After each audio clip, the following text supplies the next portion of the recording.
Assalamu alaikum students. Today we will study about types of vaccines. This is the last topic of vaccines and immunization. As you know, we have already provided 3 lectures for the chapter vaccines and immunization, and the first 2 lectures were especially dedicated for our students to make them understand the basic functioning of immune system. उसके बाद जो हमने तीसरा lecture आपको provide किया उसमें हमने अपने एक्चुअल सिलेबस को टारगेट किया। उसमें आप सब जानते हैं, पहले हमने वैक्सीन्स के बारे में पढ़ा कि वैक्सीन्स क्या होते हैं, किस चीज़ के बनते हैं। इसी तरह से वैक्सीनेशन क्या होती है, primary immune response, secondary immune response क्या होता है, वैक्सीनेशन के कितने रूट्स होते हैं, ठीक है। या जो वैक्सीनेशन होती है इससे जो मेमोरी डेवलप हो जाती है वो क्या होती है, मेमोरी बी सेल्स और मेमोरी टी सेल्स क्या होते हैं। तो ये चीज़ें हमने आपको ऑलरेडी क्लियर की इसमें। उसके बाद हमने आपको इम्यूनाइजेशन के बारे में भी बताया। आप सब जानते हैं कि यही जो है आपके चैप्टर का ही नाम है, वैक्सीन एंड इम्यूनाइजेशन। और लास्ट वाला लेक्चर हमारा इसी चैप्टर के जो बेसिक कंसेप्ट है उसको सीखने के लिए डेडिकेट किया था मैंने। तो यहाँ पे इम्यूनाइजेशन में आपने देखा उसमें एक तो एक्टिव इम्यूनाइजेशन होती है, दूसरा पैसिव इम्यूनाइजेशन। एक फॉर्म है इसकी एक्टिव इम्यूनाइजेशन और दूसरी फॉर्म क्या कौन सी है, पैसिव इम्यूनाइजेशन। पैसिव इम्यूनाइजेशन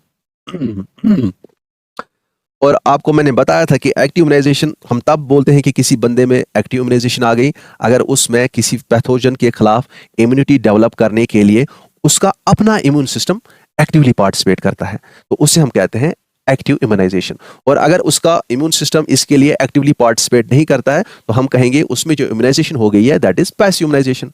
समझ आ रहा है। और फिर मैंने आपको कहा था कि वैक्सीन के जरिए कौन सी इम्यूनाइजेशन हासिल होती है, कौन सी इम्यूनाइजेशन हम कह सकते हैं वैक्सीन के जरिए आती है। तो आप सब ने फिर मुझे आंसर किया था कि सर वैक्सीन के जरिए हम उसका इम्यून सिस्टम एक्टिवेट कराते हैं, तो उसका अपना इम्यून सिस्टम जब एक्टिवेट होगा तो उससे हम क्या कहते हैं, that is known as active immunization. समझ आ रहा है। फिर जब हम पैसिव इम्यूनाइजेशन की बात कर रहे थे तो आप सबको पता है अब कि पैसिव इम्यूनाइजेशन किसके जरिए मिलती है, थ्रू रेडीमेड एंटीबॉडीज। इसमें उस बंदे का अपना इम्यून सिस्टम एक्टिवेट नहीं होगा, ना ही मेमोरी बी सेल्स ना ही मेमोरी टी सेल्स बनेंगे, ठीक है। कोई भी उसमें इम्यून सिस्टम की सेल्स काम नहीं करेंगे, सिंपली उसमें रेडीमेड एंटीबॉडीज किसी तरीके से उसकी बॉडी में आ जाएंगे जिसकी वजह से उसे पैसिव इम्यूनिटी मिलेगी। और उस प्रोसेस को हम क्या कहते हैं, पैसिव इम्यूनाइजेशन। फिर जाके आपने देखा, हमने आपको नेचुरल केसेस दिखाए इसके, जो हैं नेचुरल केसेस पैसिव इम्यूनाइजेशन के, आई मीन जो हमें नेचर में देखने को मिलते हैं ये पैसिव इम्यूनाइजेशन। आपको मैंने बताया था जब बच्चा माँ के पेट में होता है तो उसे खास किस्म के antibodies in the form of immunoglobulin G हासिल होते हैं। उसके बाद जब ये बच्चा पैदा होता है तो मदर्स मिल्क और कोलेस्ट्रम के जरिए उसे खास किस्म के antibodies that is immunoglobulin A provide किए जाते हैं। और ये दोनों जो है ये इस बच्चे में क्या प्रोवाइड करते हैं, पैसिव इम्यूनिटी प्रोवाइड करते हैं। That means they are responsible for passive immunization. यहाँ पे बच्चे का अपना इम्यून सिस्टम एक्टिवेट नहीं होता है, उसके मेमोरी बी सेल्स और टी सेल्स नहीं बनते, ना ही बी सेल्स और टी सेल्स काम करते हैं उसमें। सिंपली रेडीमेड मदर से लेके ये एंटीबॉडीज डायरेक्टली किस में ट्रांसफर हो जाते हैं, बच्चे में, ठीक है। तो ये हमारे पास नेचुरल केसेस। उसके बाद जो ही हम आर्टिफिशियल केसेस की तरफ आ रहे थे कि आर्टिफिशियल केसेस हमारे पास क्या होते हैं, दिस पैसिव इम्यूनाइजेशन के, हमारा लेक्चर कट हुआ था। तो आज जो हमारा एक्चुअल टॉपिक है that is types of vaccines, इसको समझने से पहले हम आर्टिफिशियल इम्यूनाइजेशन के जो केसेस हैं उनके बारे में थोड़ा सा पढ़ेंगे, ठीक है। और एक चीज मैं आपको बता दूं, मेहरबानी करके ये माइंड में बिठा दीजिए, जो ये टाइप्स ऑफ वैक्सीन्स है ना, इस टॉपिक में आपको बहुत सारी चीजें याद रखनी है, बहुत फैक्ट्स आएंगे इसमें। और आपको मैं बता दूं, आपको टेंशन लेने की कोई भी जरूरत नहीं है, क्योंकि मैं वो सारे फैक्ट्स आपको जुबानी याद कराऊंगा। 1 मिनट में आपको सारे vaccine tip of the tongue कराऊंगा, ठीक है। आपको टेंशन लेने की जरूरत नहीं है। तो आते हैं हम अपने इस आर्टिफिशियल इम्यूनाइजेशन के केसेस पे, देखते हैं ये कहाँ पे हमें यूज होता है, ठीक है। तो सबसे पहले आपको मैं बता दूं, आप सब जानते हैं, ठीक है, यहीं पे शुरू करते हैं। आप सब जानते हैं कि हमारे पास कुछ ऐसे केसेस आते हैं जहां पे कुछ इमरजेंसी होती है, जहां पे हमें वैक्सीन्स का यूज फीजिबल नहीं होगा, क्योंकि वैक्सीन जो होते हैं आपको पता है वैक्सीन का काम होता है एक्टिव इम्यूनाइजेशन लाना, मतलब कि उसका अपना इम्यून सिस्टम एक्टिवेट करना, उसमें बी सेल्स और टी सेल्स से काम लेना, फिर जाके मेमोरी बी सेल्स और मेमोरी टी सेल्स बनाना जो कि फ्यूचर में इन्फेक्शन को रोकेंगे, इन्फेक्शन से इम्यूनिटी दे देंगे, ठीक है। तो उसका अपना इम्यून सिस्टम एक्टिवेट कराने के लिए हम वैक्सीन यूज करते हैं। लेकिन अगर इमरजेंसी केसेस होंगे, फॉर एग्जांपल आपको मैं बता देता हूं, अगर किसी को सांप डस लेता है, स्नेक डस लेता है, स्नेक वेनम डाल देता है, उस वक्त उसको वैक्सीन, अगर सोचेंगे इसको वैक्सीन करेंगे, 7 से 10 दिन उसको लगेंगे उसमें इम्यूनिटी लाने के लिए। उसके बाद उसमें एंटीबॉडीज कुछ प्रोड्यूस हो जाएंगे, फिर मेमोरी बी सेल्स और टी सेल्स प्रोड्यूस हो जाएंगी, और वो जो एंटीबॉडीज 7 और 10 दिन के बाद उसमें प्रोड्यूस होंगी, वो फिर इस स्नेक के वेनम के टॉक्सिन्स को न्यूट्रलाइज करेंगे। लेकिन उतना टाइम इसके पास नहीं होता है। इसलिए आपने सुना होगा जब किसी को सांप डसता है तो उसे बोलते हैं फौरन करना इस इंजेक्शन, इसको इंजेक्शन कराइए, बहुत ही जल्दी मैं इसे इंजेक्शन करा दीजिए ताकि इसकी जान बच जाए। और आपको पता होना चाहिए उस इंजेक्शन में होता क्या है, उसमें एक्चुअली एंटी वेनम होता है, ठीक है, एंटी वेनम इंजेक्शन होता है। अच्छा, इसी तरह से आपने सुना होगा जब किसी को पागल कुत्ता काटता है, दैट मीन्स रैबीज इन्फेक्शन होता है, ठीक है। रैबीज के लिए फटाफट से इसे क्या करते हैं, उसे एंटी रैबीज इंजेक्शन देते हैं, एंटी रैबीज, समझ आ रहा है, एंटी रैबीज इंजेक्शन देते हैं। यहाँ पे भी वैक्सीन फीजिबल नहीं होगा। वैक्सीन के लिए इम्यूनिटी डेवलप करने में जितना टाइम लगेगा उससे जल्दी ही इसमें प्रॉब्लम्स आ सकती हैं, बढ़ सकता है।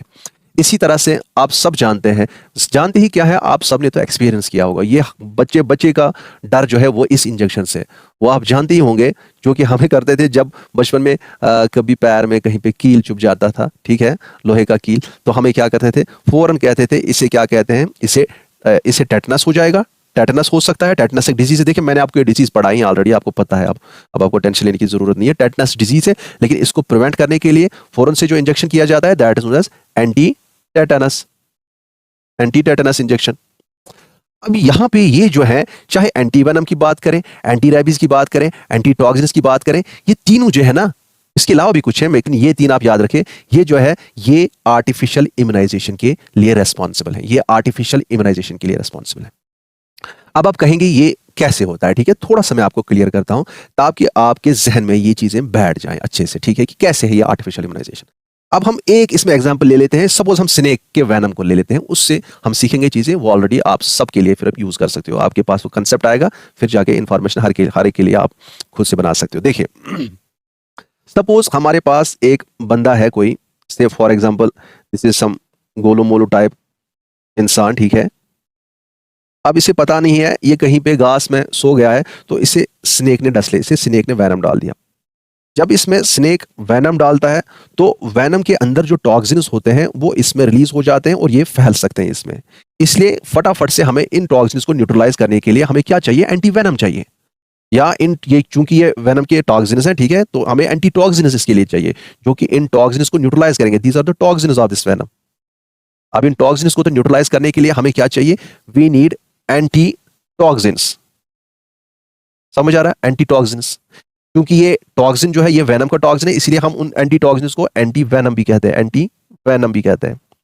एंटी टॉक्सिन एक जनरल टर्म है, क्योंकि देखिए टेटनस के लिए एंटी टॉक्सिन, रैबिस के लिए एंटी टॉक्सिन, स्नेक बाइट के लिए एंटी टॉक्सिन, लेकिन स्नेक बाइट का जो टॉक्सिन है चूंकि ये वेनम होता है, इसलिए हम इन एंटी टॉक्सिन्स को हम एंटी वेनम कहते हैं, बस ये याद रखें।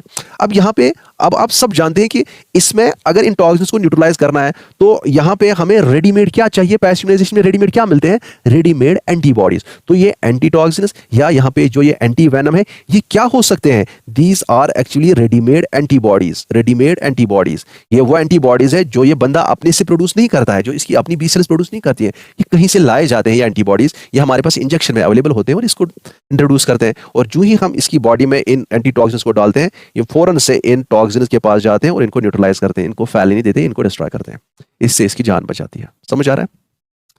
अब आपके एग्जाम में क्वेश्चन आ सकता है कि ये जो पैसिव इम्यूनाइजेशन है ये किससे डेवलप हो जाती है, that is through anti toxins, anti venom, ठीक है, या एक्चुअल में है क्या ये एंटी टॉक्सिन, एंटी वेनम, या वहां पे ऑप्शन होगा एंटीबॉडीज, या वहां पे ऑप्शन होगा रेडीमेड एंटीबॉडीज।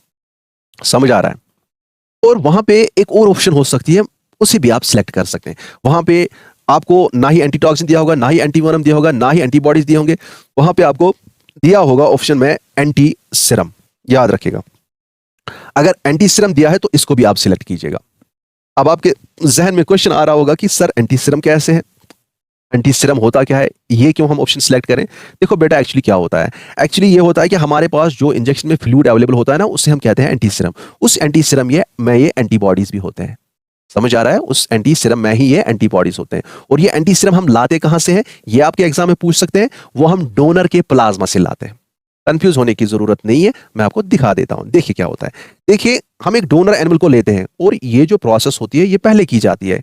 हमारे पास एंटी सीरम अवेलेबल ही रहता है पहले से ही, ठीक है, ये पहले की जाती है ये एंटी सीरम प्रोड्यूस करने के लिए ये प्रोसेस। डोनर एनिमल को लिया जाता है, चाहे हॉर्स हो, चाहे रैबिट हो, चाहे शीप हो, तो इसको लिया जाता है। उसके बाद इस एनिमल को क्या किया जाता है, इसमें स्नेक वेनम को इंजेक्ट किया जाता है, ठीक है, स्नेक वेनम को इंजेक्ट किया जाता है। लेकिन हम इसमें जो स्नेक वेनम इंजेक्ट करेंगे वो ज्यादा नहीं होगा, वो थोड़ा सा होगा, तो ये वेनम इसमें थोड़ा सा इंजेक्ट किया जाता है। फिर जाके ये डोनर एनिमल है, इसकी अपनी बॉडी में जो इसका इम्यून सिस्टम है वो एक्टिवेट होता है, और इसके बी सेल्स जो हैं, बी लिम्फोसाइट्स, वो एंटीबॉडीज प्रोड्यूस करना शुरू करते हैं। किसके खिलाफ एंटीबॉडीज? इस वेनम के खिलाफ एंटीबॉडीज प्रोड्यूस करना शुरू करते हैं। फिर जाके हम वो एंटीबॉडीज इसके ब्लड से कलेक्ट करते हैं। समझ आ रहा है? कंसेप्ट सीखने की कोशिश कीजिए। फिर जाके हम इसके ब्लड से, ये सपोज इसकी ब्लड वेसल है, और इस ब्लड वेसल में आपको पता है कि इसका ब्लड होगा, ब्लड में दो चीजें होती है, एक तो सेल्स होती है, दूसरा liquid portion of the blood होता है। सेल्स के साथ हमारी कोई डीलिंग नहीं है, सेल्स का कोई काम नहीं हमारे पास। ये जो liquid portion of the blood होता है, इसी में वो एंटीबॉडीज कलेक्ट हो जाती हैं, जो कि इस वेनम के खिलाफ बन जाते हैं, जो कि इस वेनम के टॉक्सिन्स के खिलाफ इसमें बन जाते हैं, इसके बी सेल्स प्रोड्यूस करते हैं। ये जो liquid portion of the blood होता है, देखिए सेल्स के बारे में समझना है, बी सेल उसमें होते हैं WBC, red blood cells, platelets, उसको हमें कोई काम नहीं इनसे। लेकिन जो ये liquid portion of the blood है, ये काम की चीज है। इसे हम क्या कहते हैं? इसे हम प्लाज्मा कहते हैं। क्या कहते हैं बेटा? प्लाज्मा कहते हैं, या इसे ही हम सीरम भी कहते हैं। है तो ये सीरम और प्लाज्मा डिफरेंट चीजें, लेकिन आपकी लेवल पे आप याद ये रखिए कि plasma and serum is one and the same thing, ठीक है। और इसी प्लाज्मा या सीरम में हमारी ये जो नीडेड एंटीबॉडीज हैं वो इसी में कलेक्ट हो जाती हैं, और फिर जाके हम इसी प्लाज्मा या सीरम को, इसी सीरम को हम कलेक्ट करते हैं, इसी सीरम को हम कलेक्ट करते हैं जिसमें एंटीबॉडीज होते हैं, और वही एंटी सीरम होता है। अब सवाल ये पैदा होता है, इसे हम एंटी सीरम क्यों कहते हैं?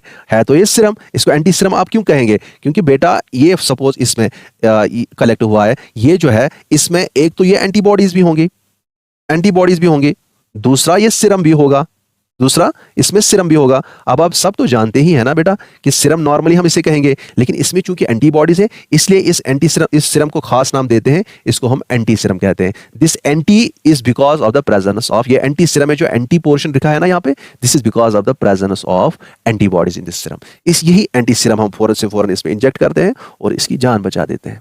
समझ आ रहा है? अब यहाँ पे आपने समझा कि यहाँ पे इसकी जान कैसे बचती है? क्या इसका अपना इम्यून सिस्टम एक्टिवेट हुआ? नहीं सर। क्या इसमें मेमोरी बी सेल्स और मेमोरी टी सेल्स एक्टिवेट हुए, डेवलप हो गए? नहीं सर। क्या इसमें एक्टिव इम्यूनाइजेशन आ गई? नहीं सर। फिर क्या आ गई इसमें? इसमें पैसिव इम्यूनाइजेशन आ गई, इसमें पैसिव इम्यूनिटी डेवलप हो गई by the use of readymade antibodies, जो हम इसमें इंट्रोड्यूस कराते हैं इन the form of anti serum. तो चाहे आपके एग्जाम में वहां पे एंटीबॉडीज ऑप्शन में दिया हो, या वहां पे एंटी सीरम दिया हो, या एंटी टॉक्सिन्स, या एंटी वेनम है, तो आपको डरने की जरूरत नहीं है। आप ये सिलेक्ट कर सकते हैं सारे। समझ आ रहा है? वहां पे इनमें से एक टर्म दे सकते हैं, वो समझ आ रहा है? अगर 3 टर्म्स भी देंगे, फिर एटलीस्ट उसे लास्ट में लिखा होगा ऑल द अबव, तो ऑल द अबव सिलेक्ट करना है। तो डरना नहीं आप बेटा, ये सारे एक ही चीज रिप्रेजेंट करते हैं। एंटी सीरम में अब क्या है? अब इसमें ये सीरम या plasma along with these antibodies है। एंटीबॉडीज ही वो स्ट्रक्चर्स हैं, वो मॉलिक्यूल्स हैं जो टॉक्सिन को न्यूट्रलाइज करते हैं, और एंटीबॉडीज को हम क्या कहते हैं? दीज आर एंटी टॉक्सिन्स या एंटी वेनम। समझ आ रहा है?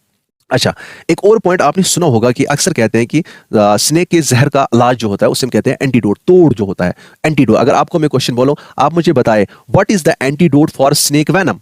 यहां पे मैं लिखूं, अगर आपको बोलेंगे एंटीडोट क्या है स्नेक वेनम के लिए, जरा अब आप मुझे बताइए। अब आप किसी को इसका आंसर बताइए। बिल्कुल आप बताएंगे ये जो एंटी टॉक्सिन्स होते हैं या एंटी वेनम होता है, ये एंटीबॉडीज जो होते हैं, this is the antidote for snake venom. ये उसके लिए तोड़ है। समझ आ रहा है?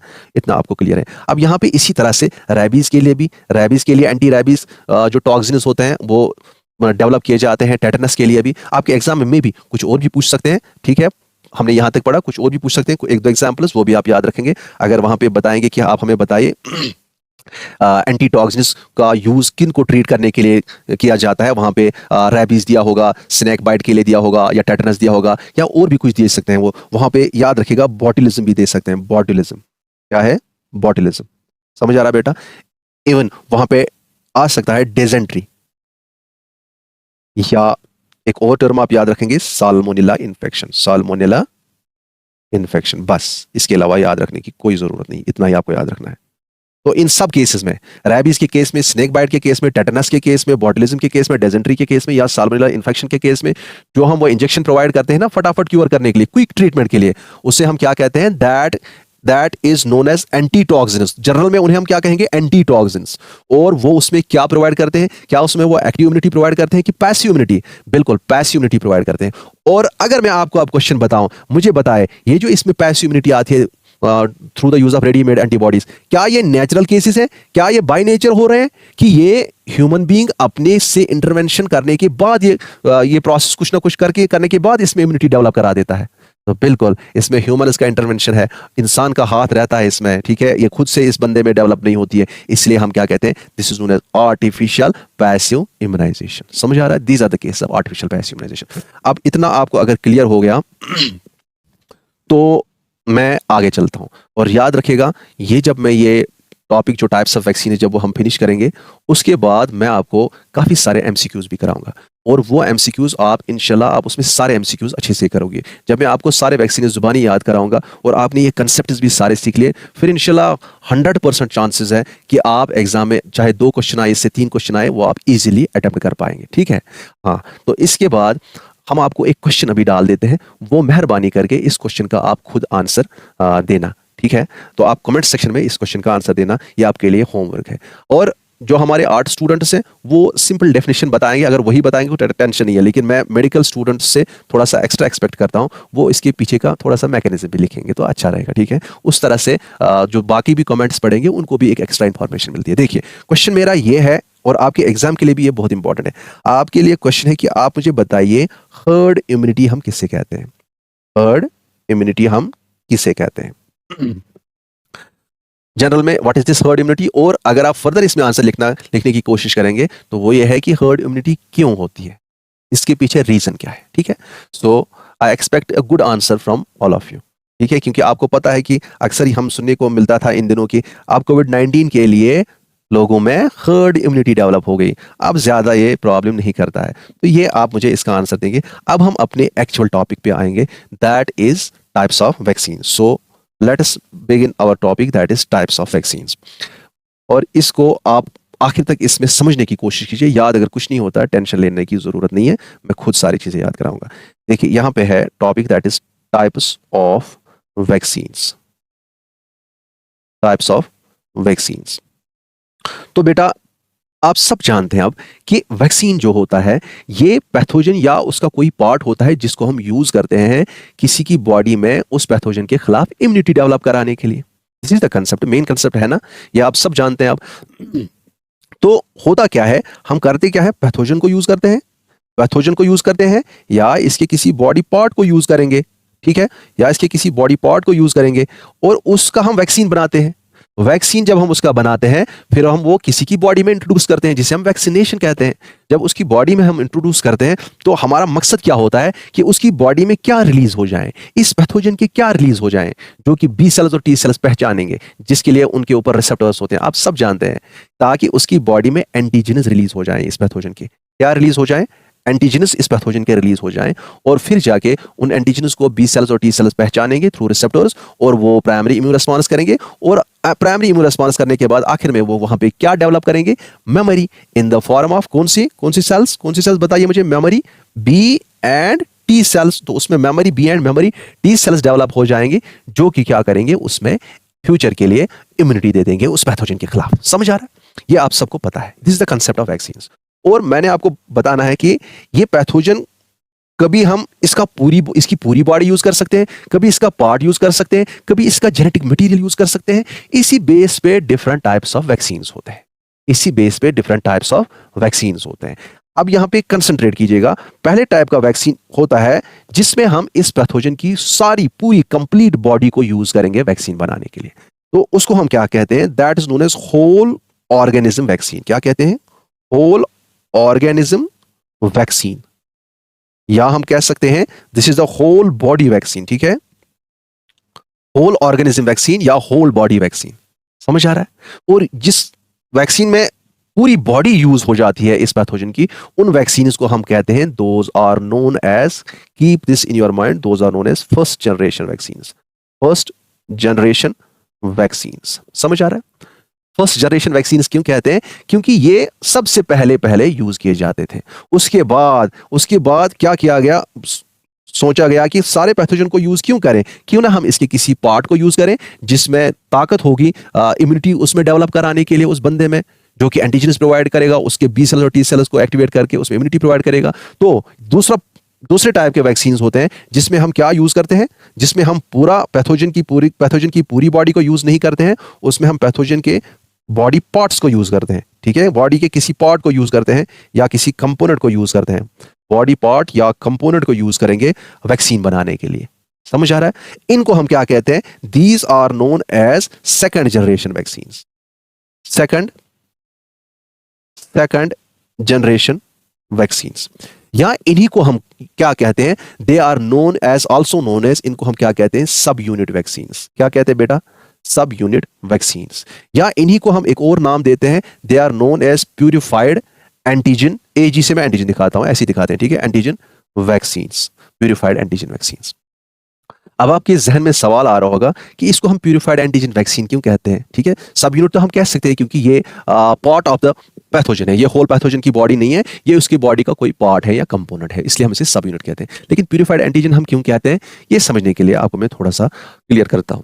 देखिए आपको मैं एक कॉमन एग्जांपल से, जो कि आज समझने के लिए सबके लिए इंपॉर्टेंट है, उस एग्जांपल से आपको समझाऊंगा। देखिए आप सब जानते हैं हमारे आसपास ये कोरोना वायरस घूम रहा है ना। अगर आप इस कोरोना वायरस को आप ले, RNA refers to ribonucleic acid, याद रखना कुछ नहीं है, सीखना है। उसके बाद इसके ऊपर एक कोट होता है जो कि लिपिड का होता है, लिपिड मीन्स जो कि फैट का होता है, और इस लिपिड कोट के ऊपर फर्दर हम देखते हैं बाहर से इसमें कुछ प्रोटीन के स्ट्रक्चर्स होते हैं जिन्हें हम कहते हैं प्रोटीन स्पाइक्स। क्या कहते हैं?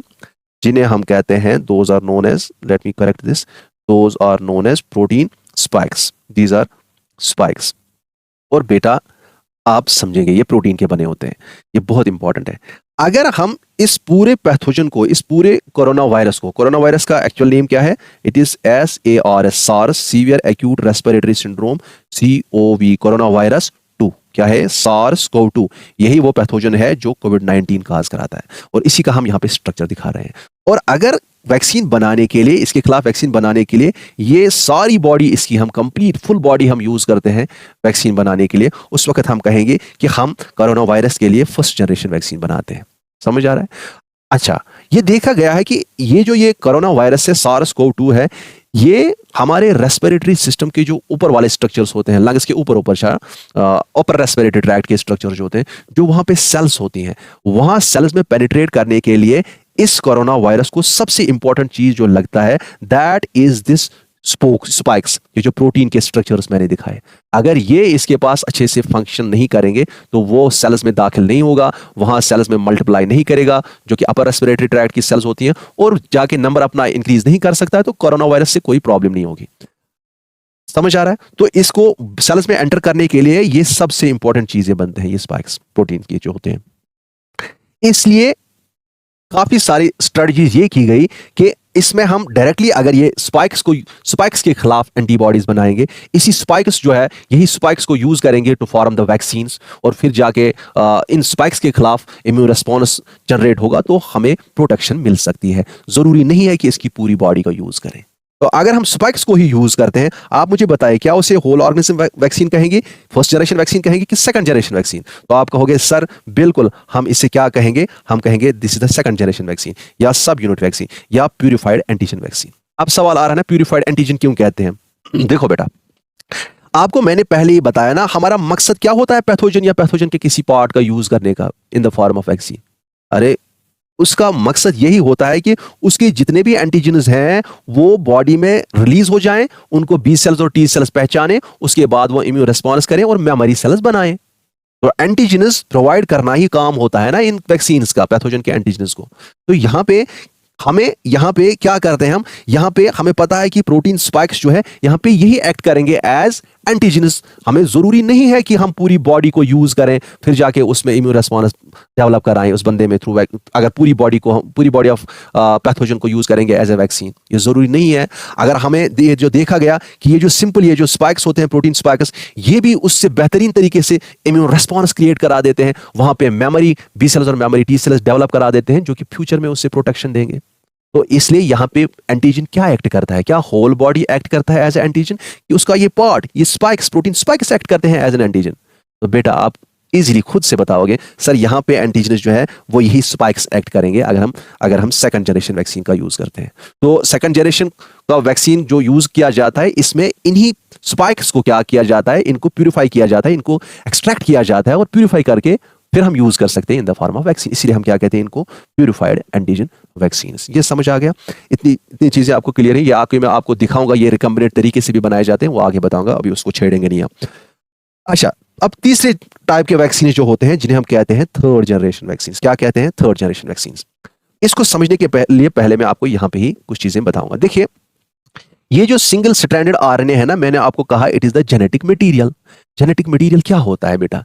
जेनेटिक मटेरियल एक ऐसा कोड होता है, एक ऐसी इंफॉर्मेशन होती है जो कि बॉडी के हर किसी स्ट्रक्चर या हर किसी कैरेक्टर को बनाने के लिए लगती है। कहने का मतलब यह है कि इस कोरोना वायरस में जितने भी स्ट्रक्चर्स आपको दिखेंगे ना, उसके लिए इसके इस सिंगल स्ट्रैंडेड आरएनए पे इंफॉर्मेशन होगी। सपोज मैं इस आरएनए को बाहर निकालता हूं, ये सिंगल स्ट्रैंडेड आरएनए मैंने बाहर निकाला, और अगर आप गौर से देखेंगे इस आरएनए पे छोटे छोटे टुकड़ों में इंफॉर्मेशन होगी, कुछ इंफॉर्मेशन होगी, और वो जो इंफॉर्मेशन है उसे हम क्या कहते हैं? हर किसी टुकड़े को हम कहते हैं दिस इज ए जीन। ये एक जीन है, ये भी एक जीन है, ये भी एक जीन है, ये भी एक जीन है। तो इन सारे टुकड़ों पे इंफॉर्मेशन है, ये टुकड़े एक्ट क्या करते हैं? As a gene. अगर मैं आपको बताऊं इन जीन्स का काम क्या होगा, कि इसमें बॉडी में जितने भी स्ट्रक्चर्स होंगे उनके लिए अपना अलग अलग जीन होगा।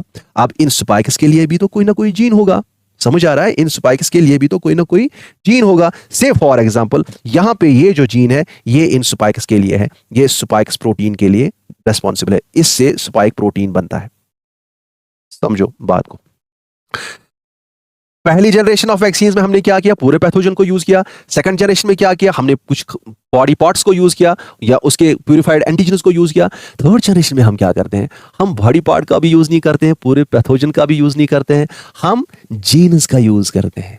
हम किसका यूज करते हैं? जीन्स का यूज करते हैं। हम फॉर एग्जांपल इस स्पाइक प्रोटीन के जीन को उठाएंगे, जब हम इसी का वैक्सीन बनाएंगे और बॉडी में डालेंगे, फिर जाके उसमें जब इम्यूनिटी हासिल होगी, किसके खिलाफ इम्यूनिटी डेवलप हो जाएगी? इस जीन के खिलाफ नहीं, इस जीन से उसके बॉडी में जो फिर प्रोटीन्स बनेंगे, ये स्पाइक प्रोटीन्स बनेंगे, फिर वो स्पाइक प्रोटीन्स एक्ट करेंगे एज एंटीजन, इसके खिलाफ जो इम्यूनिटी डेवलप हो जाएगी, उस वक्त हम क्या कहते हैं? उन वैक्सीन को हम क्या कहते हैं? Those are known as third generation vaccine. समझेंगे बात को? तो थर्ड जनरेशन वैक्सीन जो है एक्चुअली है क्या? ये दीज आर, इनको हम कॉमन नेम क्या देते हैं? Genetic vaccine. अगर वहां पे क्वेश्चन आए which of the following are third generation vaccine, वहां पे ऑप्शन में दिया होगा जेनेटिक वैक्सीन, आप उसे सिलेक्ट कीजिएगा मेहरबानी करके, ठीक है? Genetic vaccine. क्लियर? अच्छा, अब ये जेनेटिक वैक्सीन को हम क्या कहते हैं? These are the third generation vaccine, these are the third generation vaccine. अब सवाल ये पैदा होता है, यहां पे जीन क्या है? Gene is the segment of, ये क्या है? ये सिंगल स्ट्रैंडेड आरएनए है, ये आरएनए का जीन है। ये एक वायरस है जिसमें जेनेटिक मटेरियल है इन द फॉर्म ऑफ आरएनए, उसी का एक स्ट्रक्चर है, छोटा सा टुकड़ा है। तो यहाँ पे जेनेटिक वैक्सीन अगर हम यहाँ पे बनाएंगे, यहाँ पे कौन सा जेनेटिक वैक्सीन होगा? क्या ये डीएनए वैक्सीन होगा कि आरएनए वैक्सीन होगा? सर ये आरएनए वैक्सीन होगा। तो थर्ड जनरेशन में एक टाइप का वैक्सीन आता है आरएनए वैक्सीन।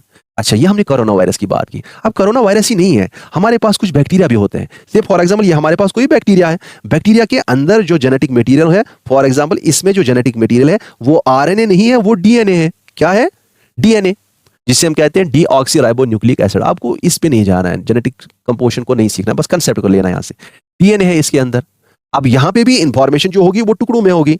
हम अगर इसमें से किसी जीन को उठाएंगे जो कि इसमें कोई खास प्रोटीन से, फॉर एग्जांपल यहाँ पे इसके ऊपर कुछ खास किस्म के प्रोटीन डेवलप होते हैं, हमें इसी के खिलाफ इम्यूनिटी चाहिए, इन्हीं प्रोटीन के खिलाफ। अब इन प्रोटीन के लिए फॉर एग्जांपल ये जीन रेस्पॉन्सिबल है, हम इस जीन को ही लेंगे और इसका वैक्सीन बना देंगे।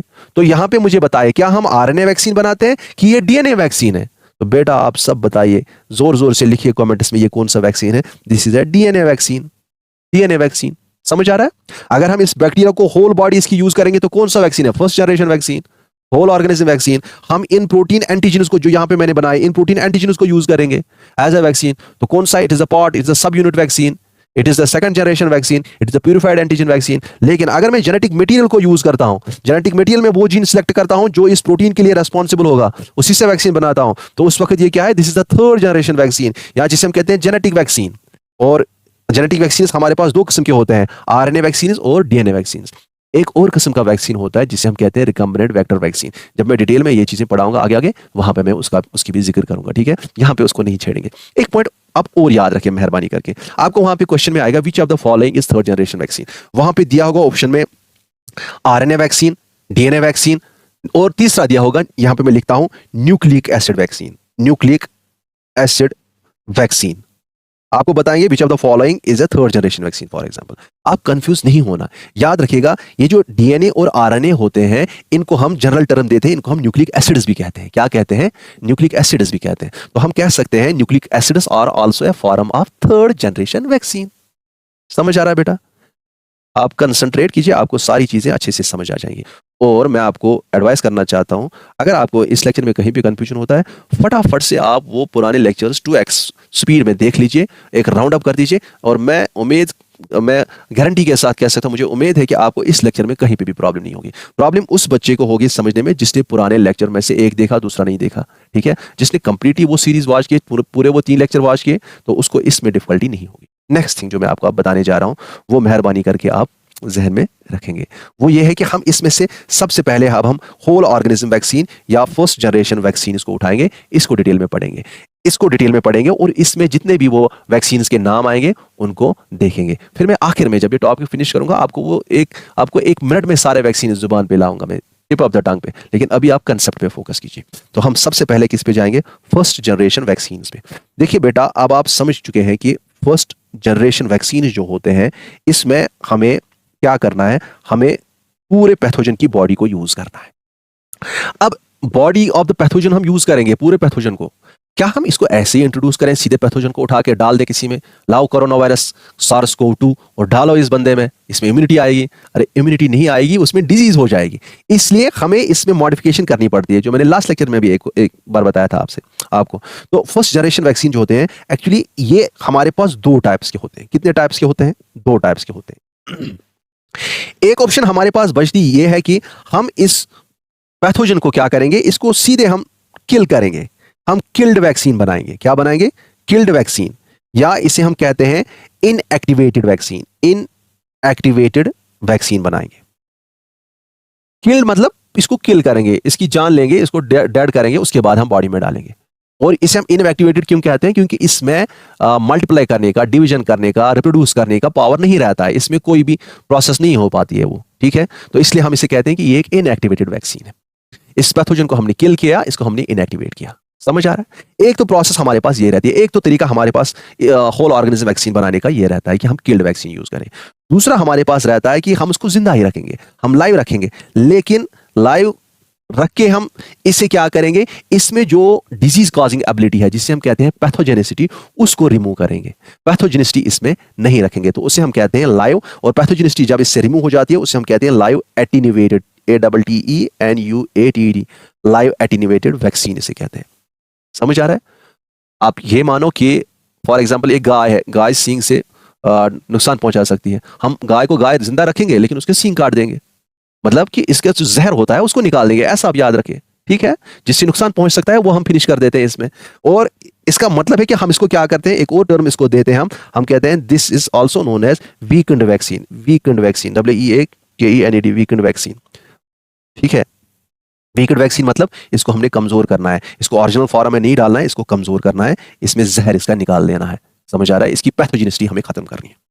अब इन दोनों वैक्सीन, टाइप्स ऑफ वैक्सीन को आपको साथ साथ में पढ़ना है, क्योंकि इन दोनों को जब आप साथ साथ में पढ़ोगे आपको ये चीजें याद रहेंगी, ठीक है?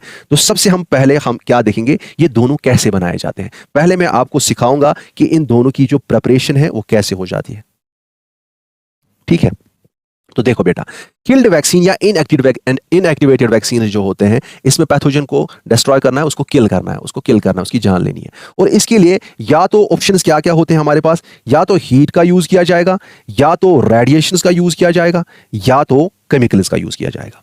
हीट का यूज किया जाएगा, रेडिएशंस का यूज किया जाएगा, या केमिकल्स का यूज किया जाएगा। ये देखा जाता है कि अगर हम हीट का यूज करते हैं, तो हीट की वजह से जो इस पैथोजन के एंटीजेन्स होते हैं, जो कि हमें ओरिजिनल फॉर्म में चाहिए, एक्चुअल फॉर्म में चाहिए, ताकि उनको बी सेल्स और टी सेल्स पहचाने, रिकॉग्नाइज करें, उसके खिलाफ रेस्पॉन्स करें और मेमोरी बी सेल्स और टी सेल्स बनाएं, जो कि फ्यूचर में प्रोटेक्शन दे देंगे। तो हमें एक्चुअल एंटीजन चाहिए, ओरिजिनल एंटीजन चाहिए। यहां पे हीट से देखा गया कि वो ओरिजिनल फॉर्म में एंटीजन्स नहीं रहते हैं, उनका जो शेप होती है, उनका जो नेचर होता है वो डिस्टॉर्ट होता है, वो उसमें जो फंक्शनिंग, उसमें जो प्रॉपर्टीज होती हैं वो चेंज हो जाती हैं। ये समझेंगे आप, ठीक है। इसलिए हम हीट को प्रेफर नहीं करते हैं, हीट को प्रेफर नहीं करते हैं, क्योंकि हमारे पास किसी बंदे में इम्यूनिटी लानी है किसी पैथोजन के खिलाफ, हम उसमें पैथोजन को इंजेक्ट करेंगे, पैथोजन के एंटीजन को इंजेक्ट करेंगे। अगर वो पैथोजन के ओरिजिनल तरीके के वो एंटीजन्स हैं, उसके खिलाफ जो मेमोरी बी सेल्स और टी सेल्स बनेंगे, उनके पास एग्जैक्ट मेमोरी होगी कि इसके खिलाफ कैसे काम करना होगा, ठीक है। तो फ्यूचर में वो पैथोजन आता है तो उसके खिलाफ इम्यूनिटी, अच्छे से इम्यूनिटी डेवलप हुई होती है, उसको इजीली पहचानते हैं। लेकिन अगर यही पैथोजन के एंटीजन्स अच्छे तरीके से, नॉर्मल तरीके से नहीं है, ओरिजिनल फॉर्म में नहीं है, ये डिस्टॉर्टेड फॉर्म है, इनमें चेंजेस आ गई हैं, फिर जाके उस बॉडी में दाखिल किए गए, वहां पे मेमोरी बी सेल्स बनेंगे, वो अब डिस्टॉर्टेड फॉर्म को जहन में रखेंगे, वो इस चेंज्ड फॉर्म के लिए स्पेसिफिक होंगे। फिर जब ओरिजिनल पैथोजन के एंटीजन्स आएंगे ना, उस वक्त उनको पहचानने में डिफिकल्टी होगी। समझेंगे बात को, जो मैं कह रहा हूं, समझेंगे बात को, कि फिर उनको डिफिकल्टी होगी ओरिजिनल पैथोजन के एंटीजन्स को समझने में, पहचानने में, क्योंकि उनको ओरिजिनल फॉर्म में ही अगर नहीं मिले तो कैसे वो पहचानेंगे उस वक्त ओरिजिनल फॉर्म को। समझ आ रहा है, ये बात है। इसलिए हम हीट को प्रेफर नहीं करते हैं, रेडिएशन को प्रेफर किया जाता है। रेडिएशन से ज्यादा चेंजेस नहीं होती है, स्पेशली यहां पे यूज किए जाते हैं गामा रेडिएशन। क्या? Gamma radiation. समझ आ रहा है। केमिकल्स जो यूज किए जाते हैं, काफी सारे केमिकल्स हैं, मैं 2-3 के नाम बताऊंगा, उसमें से एक ही आप याद रखिएगा। जो पहला वाला है दैट इज फॉर्मल्डिहाइड। फॉर्मल्डिहाइड, ये आप याद रखेंगे, ये यूज किया जाता है पैथोजन को किल करने के लिए। इसके अलावा है इथाइलिनमाइन या बीटा प्रोपियोलैक्टोन, वो आप याद रखने की कोशिश मत करो, बस ये याद रखो, ठीक है। समझ आ रहा है। तो किल करने के लिए हमारे पास अब 2 चीजें रहती हैं, रेडिएशंस में गामा रेडिएशंस और केमिकल्स में फॉर्मल्डिहाइड। यही पॉइंट्स आप याद रखिए। अब लाइव एटेन्यूएटेड में हमें क्या करना पड़ता है? इसमें जो ये पैथोजन है इसको जिंदा रखना है, लेकिन इसका जहर खत्म करना है, इसकी पैथोजेनिसिटी हमें खत्म करनी है, इसकी डिजीज कॉजिंग एबिलिटी को खत्म करना है, इसको वीक बनाना है। समझ आ रहा है। इसके लिए आजकल बहुत सारे प्रोसीजर्स हैं। जब कोरोना वायरस पे लाइव एटेन्यूएटेड वैक्सीन बनाने की कोशिश की गई, अबाउट 27 तरीकों से उस पर काम किया गया, ठीक है। अगरचे फिर उस लाइव फॉर्म में कोरोना वायरस को यूज नहीं किया गया अभी तक किसी वैक्सीन में, क्योंकि आपको पता है corona virus is dangerous, live form में उसे यूज करना सेफ नहीं लगा, ठीक है। तो लेकिन स्ट्रेटजीज काफी सारी हैं आजकल, लेकिन ओरिजिनल स्ट्रेटजी जो है ना इसके लिए, वो आपको याद रखनी है। वो क्या है? फॉर एग्जाम्पल मैं यहाँ पे बता ही देता हूँ। वो वैक्सीन, एक वैक्सीन है जिसे हम कहते हैं BCG वैक्सीन। आप सब जानते हैं this is a vaccine for tuberculosis, TB को ट्रीट करने के लिए, टीबी को प्रिवेंट करने के लिए ये वैक्सीन लगता है। इसमें जो ये वैक्सीन है, ये 2 साइंटिस्ट ने बनाया। एक का नाम है कैलेमेट और दूसरे का नाम है Guerin. Calmette, this C represents Calmette, CALMETTE Calmette, and G represents Guerin, GUERIN Guerin. ये 2 साइंटिस्ट्स हैं जिन्होंने इस टीबी के वैक्सीन को डेवलप किया। अब यहाँ पे बी से क्या रेफर करता है? B refers to bacillus. B का मतलब है बैसिलस, BACILLUS, बैसिलस। बैसिलस क्या है? देखिए, बैक्टीरिया की काफी सारी शेप्स होती हैं, ठीक है। स्फेरिकल शेप होती है, कॉमा शेपेड होते हैं। एक किस्म के बैक्टीरिया होते हैं जो कि रॉड शेपेड होते हैं, और रॉड शेपेड बैक्टीरिया को हम जनरल टर्म बैसिलस बोलते हैं। और इसमें जो इन 2 साइंटिस्ट्स ने टीबी को ट्रीट करने के लिए, ह्यूमंस में टीबी को ट्रीट करने के लिए वैक्सीन जो बनाया, BCG वैक्सीन, इसमें जो पैथोजन इन्होंने यूज किया, जो लाइव एटेन्यूएटेड पैथोजन इन्होंने यूज किया, उसकी शेप क्या थी? उसकी शेप थी बैसिलस, उसकी शेप थी रॉड शेप। समझ आ रहा है? इस बेस पे BCG नेम है। अब ये जो वैक्सीन इन्होंने बनाया, इन्होंने किस चीज को ट्रीट करने के लिए? टीबी को ट्रीट करने के लिए, जो कि ह्यूमंस में है। अब ह्यूमंस में जो टीबी काज कराता है ना, टीबी काज कराता है ट्यूबरकुलोसिस, उस पैथोजन का नाम मैं पहले बता देता हूं, that is known as mycobacterium tuberculosis. समझ आ रहा है बेटा? ये कौन सा है? ये वो पैथोजन है जो ह्यूमन बीइंग्स में क्या करता है, ये वो बैक्टीरिया है जो ह्यूमन बीइंग्स में टीबी के लिए रिस्पॉन्सिबल है, और इसी के खिलाफ इन्होंने वैक्सीन बनाया। अब वैक्सीन इन्होंने कैसे बनाया? इन्होंने माइकोबैक्टीरियम से ही, माइकोबैक्टीरियम के खिलाफ, माइकोबैक्टीरियम ट्यूबरकुलोसिस से ही माइकोबैक्टीरियम ट्यूबरकुलोसिस के खिलाफ वैक्सीन नहीं बनाया। इन्होंने एक इसी के रिलेटेड एक पैथोजन, एक बैक्टीरियम है जो कि इंसानों में नहीं बल्कि गाय वगैरह जो कैटल होते हैं उनमें टीबी करा देता है। उसे हम क्या कहते हैं? Mycobacterium bovis. उसको इस्तेमाल किया इंसानों में टीबी ट्रीट करने के लिए। कहने का मतलब क्या है कि इन्होंने दूसरा एक पैथोजन लिया, दूसरा एक बैक्टीरिया लिया, जिससे क्या कहते हैं? Mycobacterium bovis. ये टीबी किन में कराता है? ये ह्यूमन्स में ये वाला कराता है, ह्यूमन्स में टीबी कराता है, लेकिन ये वाला किन में कराता है? कैटल में कराता है। इन्होंने इस माइकोबैक्टीरियम का वैक्सीन बना दिया और इस वैक्सीन को इंसान में जब इंजेक्ट करते थे उससे क्या होता था, उससे इस माइकोबैक्टीरियम जो कि ह्यूमन्स में टीबी करा देता है, इससे क्या कहते हैं, इम्यूनिटी मिलती थी। That means they made vaccine for tuberculosis in human by using the Mycobacterium bovis which causes TB in cattle। समझ आ रहा है? तो यहाँ पे माइकोबैक्टीरियम बोविस जो कि कैटल में डिजीज काज कर टीबी काज करता है, इसी बैक्टीरिया को इन्होंने वैक्सीन इसका बना दिया। किसके लिए? ह्यूमन्स में टीबी ट्रीट करने के लिए। अब यहाँ पे इन्होंने प्रोसेस क्या की, इन्होंने लाइव एटीन्यूएटेड बैक्टीरिया यूज किया, लाइव एटीन्यूएटेड बैक्टीरिया किया, इसको वीक कर दिया। कैसे किया? ये एकदम से इन्होंने नहीं किया, यहां पे मैं दिखा देता हूं, ठीक है, यहां पे मैं चीजें लिखता हूं। इन्होंने एकदम से ये चीजें नहीं की। इन्होंने क्या किया, आप सब समझते हैं कि अगर किसी पैथोजन को, आपको मैं क्वेश्चन डालता हूं, अगर किसी पैथोजन को ऑप्शन है, किसी पैथोजन के पास ऑप्शन है कि या तो तुम डिजीज करने की एबिलिटी अपने में रखो या तो खुद जिंदा रहो, तो वो पहले क्या प्रेफर करेगा? वो पहले प्रेफर करेगा कि मैं पहले जिंदा रहूं, पहले तो जिंदा रहना है, फिर जाके मैं पैथोजेनिसिटी अपने अंदर रखूंगा, फिर जाके मैं डिजीज काज करने की एबिलिटी अपने में रखूंगा। कोशिश तो जिंदा रहने की है ना पहले। इसीलिए क्या किया जाता है, जो कि जनरल तरीका किया जाता है एटीन्यूएट करने का, कि पैथोजन को स्ट्रेस कंडीशंस में ग्रो किया जाता है, अनफेवरेबल कंडीशंस में ग्रो किया जाता है, जिसकी वजह से वो पैथोजन क्या करता है, वो कहता है बलाए सुनो सा, मुझे पहले अपनी जान बचानी है, बाद में देखूंगा मेरी पैथोजेनिसिटी, मेरी डिजीज कॉजिंग एबिलिटी को क्या होता है, पहले कोशिश करता हूं अपने आप को बचाने के लिए। इसलिए जब काफी टाइम तक स्ट्रेस में इसे ग्रो किया जाता है या अनफेवरेबल कंडीशंस में ग्रो किया जाता है, वो पैथोजेनिसिटी भूल जाता है, वो डिजीज कॉजिंग एबिलिटी लूज कर जाता है ताकि वो खुद सर्वाइव करे। इसीलिए इन्होंने क्या किया, लगभग कहते हैं कि 13 ईयर्स तक, 13 सालों तक इन्होंने इसी माइकोबैक्टीरियम बोविस को लिया, इसको स्ट्रेस कंडीशंस में ग्रो करा दिया। स्ट्रेस कंडीशन क्या दे रहे थे ये? इसमें higher concentration of, increasing concentration of bile salts. आपको ज्यादा याद नहीं रखना है, बस समझना है। बाइल साल्ट्स इसके लिए, फॉर एग्जांपल आप याद रखें कि अनफेवरेबल थे, ये इसके लिए यही बाइल साल्ट्स इंक्रीजिंग कंसंट्रेशन में जनरेशन आफ्टर जनरेशन दे रहे थे, जिसकी वजह से इसे स्ट्रेस पड़ रही थी। और अल्टीमेटली इसने बोला कि चलो मैं पैथोजेनिसिटी लूज करता हूं, मैं तो अब इंसानों में क्या, मैं तो काउज में भी अब भी नहीं करा सकती हूं। तो समझ आ रहा है, इस तरह से इसने अपनी पैथोजेनिसिटी लूज कर दी। फिर जाके ये जब इसका वैक्सीन बना, that is like a neutral now, अब इसके पास वो है ही नहीं पैथोजेनिसिटी। इसको यूज किया गया, किसी बंदे में डालते थे जिसमें टीबी के लिए उसे इंजेक्ट करते थे, ताकि उसको अगर आगे जाके माइकोबैक्टीरियम ट्यूबरक्लोसिस का इन्फेक्शन हो जाए तो उसमें ऑलरेडी टीबी के खिलाफ इम्यूनिटी हो। समझ आ रहा है? तो ये बात आपको याद रखनी है, लाइव एटीन्यूएटेड वैक्सीन में हम क्या करते हैं, किस तरह से प्रिपेयर करते हैं। अच्छा, इसके बाद नेक्स्ट थिंग जो हम इसमें सीखेंगे वो मैं नेक्स्ट पेज पे आपको बताऊंगा। अभी तो हमने दोनों की प्रिपरेशन सीखी। अब हम नेक्स्ट चीज सीखते हैं, वो ये है कि दोनों में कुछ एडवांटेजेस होंगे और कुछ अपने डिसएडवांटेजेस होंगे। समझ आ रहा है? कुछ एडवांटेजेस होंगे, कुछ डिसएडवांटेजेस होंगे। एक पॉइंट मुझे याद आ गया, पुराने पेज में वापस ले जाता हूं, याद रखिएगा। यहां पे मैं एक खास पॉइंट आपको बता देता हूं, may be they can ask in the exam. देखिए, अगर हम ये हीट ट्रीटमेंट या रेडिएशन या केमिकल्स का ट्रीटमेंट अगर एक बैक्टीरिया पे करते हैं, जब बैक्टीरिया को हम किल करते हैं, ये देखा गया कि बैक्टीरिया में खाली एनवेलप रहता है, लिविंग मटेरियल अंदर का डैमेज्ड होता है, ना ही जेनेटिक मटेरियल रहता है, ना ही लिविंग मटेरियल रहता है। इसलिए ये जो खाली ओपन एनवेलप्स रहते हैं बैक्टीरिया के, उन्हें हम क्या कहते हैं? They are known as ghosts, GHOSTS, ghosts. तो जो killed bacteria acting as vaccine होते हैं, वो किस फॉर्म में होते हैं? उनको हम कहते हैं गोस्ट्स। ये पॉइंट याद रखिएगा। आते हैं हम नेक्स्ट पेज पे। यहां पे दोनों हम इसमें देखेंगे कि दोनों के क्या एडवांटेजेस हैं और क्या डिसएडवांटेजेस हैं, क्या फायदे हैं, क्या नुकसानात हैं। तो एक साइड में हम इसी तरीके से लिखेंगे किल्ड वैक्सीन्स, और दूसरे साइड में क्या लिखेंगे? Attenuated vaccines. समझ आ रहा है बेटा? कंसंट्रेट करना।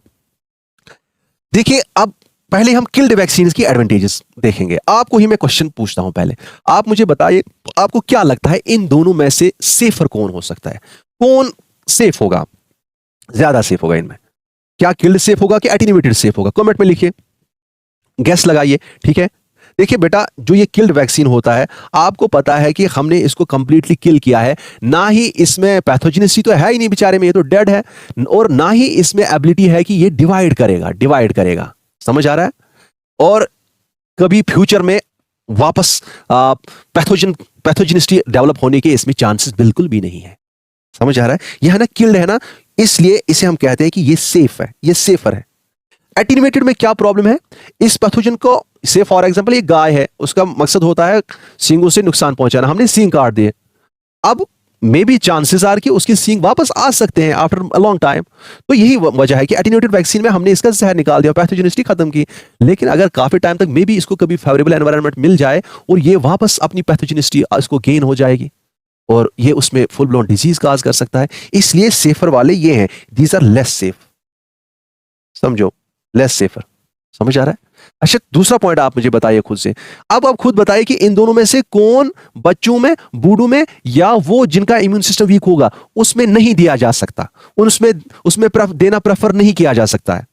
वेरी गुड, आप सब जानते हैं क्योंकि ये सेफ है, ये हर किसी एज ग्रुप में दिया जाएगा। लेकिन ये जो लेस सेफ है, ये बच्चों में, बूढ़ों में, या इम्यूनो कंप्रोमाइज्ड, मतलब जिसका इम्यून सिस्टम वीक होगा, या इम्यूनो डेफिशिएंट, जिनका इम्यून सिस्टम की डेफिशिएंसी होगी, उनको ये प्रेफर नहीं किया जाएगा। एटेन्यूएटेड वैक्सीन उनको प्रेफर नहीं किया जाएगा। इतना क्लियर है आपको? अच्छा, दूसरा मैं आपको बता देता हूं, इसी एडवांटेज और डिसएडवांटेज को डिस्कस करेंगे। आप मुझे बताइए, किल्ड वैक्सीन जो है, इनमें से, इन दोनों में से बेटर इम्यूनिटी कौन देगा? बेटर इम्यूनिटी, ये तो होगी पहले सेफ्टी के बारे में हमने देखा। अब दूसरा क्वेश्चन आपको मैं बता देता हूं। अगर आपको मैं पूछूंगा, आपसे मैं पूछूंगा, बताइए मुझे बेटर इम्यूनिटी कौन देगा? बेटर इम्यूनिटी मतलब कि कौन बेहतरीन से इम्यून सिस्टम को एक्टिवेट करेगा। मकसद क्या होता है वैक्सीन का? इम्यून सिस्टम को एक्टिवेट कराना। मेमोरी बी सेल्स और टी सेल्स तभी बनेगा ना, तभी फ्यूचर में प्रोटेक्शन मिलेगी। तो अब ये काम बेहतरीन इनमें से कौन अंजाम दे सकता है? किल्ड वैक्सीन क्या एटेन्यूएटेड वैक्सीन? बेटर इम्यूनिटी कौन दे सकता है? याद रखिएगा, ये जो एटेन्यूएटेड वैक्सीन होता है यही बेटर इम्यूनिटी देता है। किल्ड वैक्सीन वाले, जो किल्ड वैक्सीन जो होते हैं, ये बेटर इम्यूनिटी नहीं देते हैं। क्यों? एक रीजन तो इसके लिए मैं आपको पहले बता देता हूं।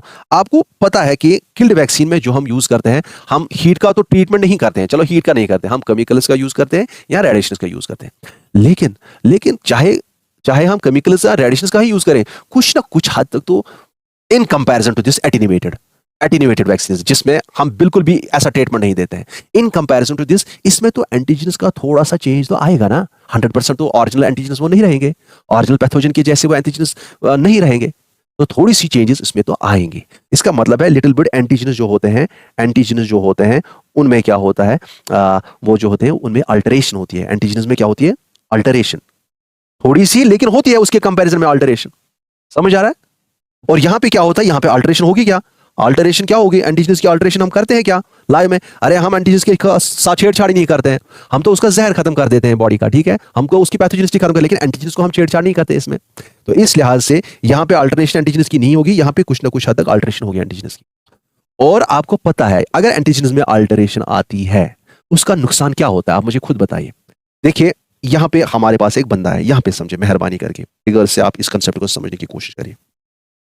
पहले की एक हमें पता है कि हम जब इसमें कोई वैक्सीन डालते हैं, उसके एंटीजन्स इसमें अवेलेबल हो जाते हैं, ठीक है, उसके एंटीजन्स इसमें अवेलेबल हो जाते हैं, जिसके खिलाफ यहां पे बी सेल्स और टी सेल्स पहचान के इसमें क्या डेवलप करते हैं? Memory B and T cells develop करते हैं, ठीक है। और इन मेमोरी बी सेल्स और टी सेल्स के पास स्पेसिफिक मेमोरी होती है। वो मेमोरी किसकी होती है? वो मेमोरी एग्जैक्टली इसकी होती है जो मैंने एक लेक्चर में आपको सिखाया। इस पैथोजन के लिए मेमोरी होती है, इस पैथोजन के एंटीजन्स के लिए मेमोरी होती है। वो किसी और पैथोजन के एंटीजन्स के लिए या किसी और टाइप के एंटीजन्स के लिए मेमोरी नहीं होती है। समझ आ रहा है?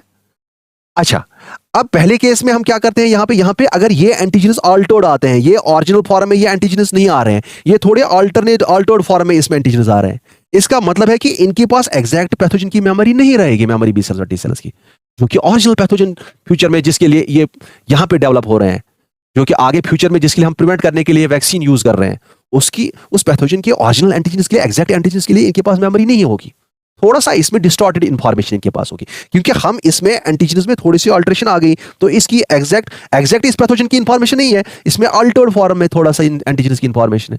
तो आप खुद बताइए, क्या ये फ्यूचर में एग्जैक्ट पैथोजन के एंटीजन्स को इजीली पहचानेगा कि उसमें पहचानने में इसमें डिफिकल्टी होगी? बिल्कुल, इसमें पहचानने में डिफिकल्टी होगी। समझ आ रहा है? तो ये केस है किसमें? ये केस है किल्ड वैक्सीन्स में। लेकिन लाइव वैक्सीन्स में, लाइव एटेन्यूएटेड वैक्सीन्स में, यहां पे हम एंटीजन जो है, यहां पे हम बॉडी में इस एंटीजन को डायरेक्टली इसी फॉर्म में डालेंगे जो कि पैथोजन का होता है, इसमें अल्टरेशन नहीं होगी। और यहां पे मेमोरी बी सेल्स और टी सेल्स के पास जो इंफॉर्मेशन आएगी वो exact antigen of the pathogen के खिलाफ मेमोरी आएगी, इंफॉर्मेशन आएगी। और इसी इंफॉर्मेशन को यूज करके वो फ्यूचर में अगर ये पैथोजन बॉडी में दाखिल होता है तो इसे रिकॉग्नाइज करने के लिए इनको डिफिकल्टी नहीं होगी, इसको एग्जैक्टली और इजीली रिकॉग्नाइज करेंगे। समझ आ रहा है? तो यहां पे इसीलिए क्या कहते हैं हम कि बेटर इम्यूनिटी जो होती है वो किस में होती है? वो आपको किन में हो जाएगी, बेटर इम्यूनिटी कौन प्रोवाइड करेंगे, वो ये प्रोवाइड करेंगे। कौन से? ये प्रोवाइड करेंगे। आपको ये जो किल्ड वैक्सीन है ये बेटर इम्यूनिटी नहीं प्रोवाइड करते। समझ आ रहा है? कंसंट्रेट कर कंसेप्ट पर, बाकी टेंशन नहीं है। आपको फैक्ट सारे वैक्सीन में एक ज्यादा से ज्यादा आपको 2 या 3 मिनट्स में सारे वैक्सीन जुबानी याद करूंगा, लेकिन कंसेप्ट सीखने में टाइम लगता है, वो सीखे आप। इस पे आपको पता है कि आपके सिलेबस में खाली वैक्सीन नहीं है, आपके सिलेबस में उन्होंने अगर इतना ही दिया होता ना बेटा, आप समझेंगे बात। तो मजासन वारिया आप में से कई सारे सोचते होंगे कि हम ज्यादा मत पढ़ते हैं, हम मत आउट ऑफ सिलेबस पढ़ते हैं, इसमें है ही नहीं। देखो बेटा, अगर आपका सिलेबस में दिया होगा ना खाली वैक्सीन, तो मैं डायरेक्ट आपको थोड़ा सा वैक्सीन के बारे में बता देता, थोड़ा सा memory B, memory T cells, और जिस तरह से आप डिफरेंट जगहों पे देखेंगे अक्सर वैसे ही पढ़ाते हैं, मैं डायरेक्ट वैक्सीन के बारे में बता देता और डिफरेंट टाइप्स ऑफ वैक्सीन उसकी ट्रिक वगैरह देता, तो हो गया फिनिश। ज़्यादा से ज़्यादा 1 या 2 लेक्चर में हो जाता, ठीक है। लेकिन आपको वहाँ पे दिया है वैक्सीन एंड इम्यूनाइजेशन। क्या दिया है बेटा? Vaccine and immunization. और immunization is the half part of this chapter, इसलिए इम्यूनाइजेशन समझना जरूरी है। इम्यून सिस्टम की फंक्शनिंग अगर आप नहीं समझते, आप इम्यूनाइजेशन के बारे में कुछ नहीं समझते। हमने अभी तक जो पढ़ा है, everything is, I can say it is necessary for understanding the topic, for the completion of, for the comprehensive completion of the topic. समझ आ रहा है? तो इम्यूनाइजेशन जो है इसको समझना जरूरी है। और हम जो चीजें, ये कंसेप्ट पढ़ रहे हैं ना, ये सारे इम्यूनाइजेशन में आते हैं। वैक्सीनेशन के भी कंसेप्ट आ रहे हैं और इम्यूनाइजेशन के ज्यादा तरीके से इसको टच कर रहे हैं। समझ आ रहा है? तो यहाँ पे देखिए, मेमोरी बी सेल्स और टी सेल्स मैंने आपको बताया इसमें बनते हैं, इसमें ज्यादा बेहतरीन तरीके से इसमें ये पहचानेंगे। तो जो ये एटेन्यूएटेड वैक्सीन होता है, इसमें आप बेटर इम्यूनिटी देखने को हमें मिल जाएगी। एक और रीजन इसका हो सकता है, एक तो मैंने ये रीजन कहा, दूसरा रीजन मैं आपको बता देता हूं। आप मुझे बताइए, अगर आपको मैं क्वेश्चन पूछूं, आपसे क्वेश्चन पूछूं, आप मुझे बताइए बूस्टर डोज हमें कहां पे देना पड़ेगा? इन दोनों केसेस में किस वैक्सीन के लिए हमें बूस्टर डोजेस की ज्यादा जरूरत पड़ती है? अब बूस्टर डोज होता क्या है बेटा? आप मुझे बताइए। आपने सुना होगा कि किसी को बूस्टर डोज देना है इस वैक्सीन का आज, ठीक है। वो क्या होता है? देखिए, हमें ऑलरेडी पता है कि अगर हमारे पास से फॉर एग्जांपल ये एक बंदा है, ठीक है, हमने इसमें वैक्सीन डाला, वैक्सीन डालने का फायदा लास्ट में क्या होता है? इसमें क्या बनते हैं? Memory B and T cells बनते हैं, ठीक है। ये इसका फायदा होता है वैक्सीन डालने का। अब आप समझेंगे ये मेमोरी बी सेल्स और टी सेल्स क्यों बने? क्योंकि इसमें यहां पे हमने इसमें एंटीजेन्स प्रोवाइड करे, वैक्सीन के जरिए उस पैथोजन के एंटीजेन्स प्रोवाइड करे, जिसके खिलाफ इसमें इम्यूनिटी डेवलप हो गई और इसके खिलाफ memory B and T cells बन गए। जब हम किल्ड वैक्सीन का यूज करते हैं, से फॉर एग्जांपल हम यहां पे किल्ड वैक्सीन का यूज करेंगे, किल्ड वैक्सीन का यूज करेंगे हम इस किल्ड वैक्सीन में, फॉर एग्जांपल इसमें 1, 2 और 3 एंटीजेन्स है। क्या है? 3 एंटीजेन्स है। ये 3 एंटीजन वाला वैक्सीन, हम पैथोजन के एंटीजन वाला वैक्सीन हम इसमें इंजेक्ट करते हैं। समझ आ रहा है? लेकिन चूंकि ये किल्ड वैक्सीन है, इसका मतलब है ये जो पैथोजन, हम 3 पैथोजन इसमें डाल रहे हैं, ये मरे हैं, ये यहां पे मल्टीप्लाई नहीं करेंगे, ये अपना नंबर इंक्रीज नहीं करेंगे, मत करेंगे इंक्रीज अपना नंबर। इसका मतलब है कुछ टाइम के बाद पहले 2-3 होंगे, ये कुछ टाइम के बाद इसमें 2 ही होंगे, फिर 1 ही होगा, फिर ये भी फिनिश होगा। इसमें मेमोरी बी सेल्स और टी सेल्स बनेंगे, लेकिन ये मेमोरी और बी सेल्स ज्यादा नहीं बन सकते हैं। इसमें इसलिए ज्यादा नहीं बन सकते क्योंकि ये जो यहाँ पे पैथोजेन्स है, इनका नंबर डिक्रीज हो जाता है और अल्टीमेटली ये यहाँ पे बिल्कुल ही खत्म हो जाते हैं। समझ आ रहा है? इसलिए क्या किया जाता है, इसमें इस मेमोरी बी सेल्स और टी सेल्स को मेंटेन करने के लिए, इस इम्यूनोलॉजिकल मेमोरी को मेंटेन करने के लिए, इसमें फौरन से कुछ टाइम के बाद हम क्या करते हैं, हम इसमें दोबारा से ये वैक्सीन डाल देते हैं और इस पैथोजन को डाल देते हैं। समझ आ रहा है? ताकि इसमें और मेमोरी बी और टी सेल्स बने। फिर जाके ये उतनी बार किया जाता है जब तक इसमें memory B and T cells sufficiently उतने ना बन जाए जो कि इसमें लॉन्ग टर्म तक, फॉर होल लाइफ, इसको इस डिजीज के लिए, इस पैथोजन के लिए इम्यूनिटी ना प्रोवाइड करें। समझ आ रहा है? तो बूस्टर डोज यहां वहां पे यूज होगा जहां पे कंटिन्यूअस प्रोडक्शन ऑफ एंटीजन नहीं होगी, जहां पे एंटीजन अंदर से कम होते होंगे, जहां पे एंटीजन मल्टीप्लाई नहीं करते होंगे, या हम कहते हैं जहां पे पैथोजेन्स मल्टीप्लाई नहीं करते होंगे। समझ आ रहा है बेटा? क्लियर है ना? तो इसलिए यहां पे हमें क्या यूज होगा, यहां पे किल्ड में हमें डेफिनेटली यूज होगा बूस्टर डोज, बूस्टर डोज। लेकिन अगर आप दूसरी ओर देखोगे, यहां पे एटेन्यूएटेड वैक्सीन की अगर आप बात करोगे, यहां पे बंदा है, ठीक है, हमने इसमें वैक्सीन डालना है, लेकिन हमने इसमें किल्ड नहीं है, हमने इसमें लाइव वैक्सीन डाल दिया जो कि किल्ड नहीं है। अब यहां पे हमने फॉर एग्जांपल ये 3 पैथोजन हमने डाले, 3 एंटीजन या 3 पैथोजन हम कह सकते हैं, क्योंकि आपको पता है ना pathogen act as an antigen whole body. इस फर्स्ट जनरेशन वैक्सीन में हमारा एंटीजन क्या एक्ट करता है, पूरी बॉडी, इसकी whole body act as an antigen. समझ आ रहा है? तो हमने इस होल बॉडी उस पैथोजन को डाल दिया। अब ये एज एन एंटीजन एक्ट करेंगे। यहाँ पे आपको पता है चूंकि ये लाइव है, क्या ये मल्टीप्लाई करेंगे कि नहीं? बिल्कुल, ये तो मल्टीप्लाई करेंगे। एक दिन ये 3 होंगे, कुछ टाइम के बाद ये 13 होंगे, उसके बाद 3000 होंगे, ऐसे इसमें ये मल्टीप्लाई करेंगे। और मल्टीप्लाई करने के बाद इसका मतलब है कि यहां पे दोबारा इन एंटीजन्स को डालने की जरूरत नहीं है। ये वंस हमने डाल दिया, ये इसमें उम्र भर के लिए एंटीजन्स प्रोड्यूस करते रहेंगे। समझ आ रहा है?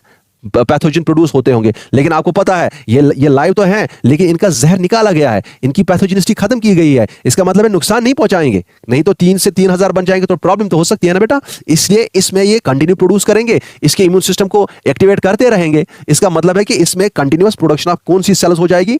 Memory B and T cells, ये तो कंटिन्यूअसली प्रोड्यूस होंगे। और इसका मतलब है उम्र भर के लिए एक बार ये शॉट दिया, इनको बूस्टर शॉट देने की जरूरत नहीं है। लाइव वैक्सीन को दोबारा फिर बाद में देने की जरूरत नहीं पड़ती है। क्लियर हो रहा है? और ये मेमोरी बी और टी सेल्स इसको फ्यूचर में throughout the life immunity दे देंगे। अगर ये पॉइंट आपको क्लियर हो गया, next thing I would like to tell you about this. अब हम एक और पॉइंट आपके साथ डिस्कस करेंगे, लेकिन चूंकि टाइम अभी ज्यादा हो गया, I would like to wrap it over here. अब हम कल आगे यहां से देखेंगे सेकंड जनरेशन वैक्सीन क्या होते हैं और थर्ड जनरेशन वैक्सीन क्या होते हैं, और इनके टाइप्स वगैरह वो वहां पे हम आपको बताएंगे।